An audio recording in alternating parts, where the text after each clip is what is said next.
Now, imagine if I told you another joke, a second joke, a third joke, or a fourth joke.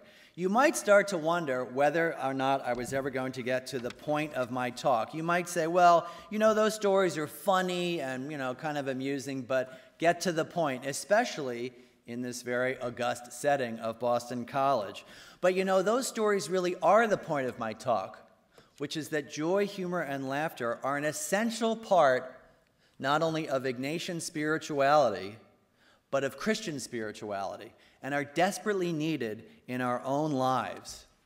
Joy, I think, has a somewhat disreputable reputation in the church, in the Catholic Church. And that's a real tragedy, because it has a distinguished history among the saints as an essential element for spiritual health. Anyone truly in touch with God is joyful. Think of people in your lives who are really in touch with God. Are they not filled with joy, right? Think of how easy it is to think of people like Mother Teresa smiling. You remember that stamp they just brought out of her? It wasn't this big. It was this big.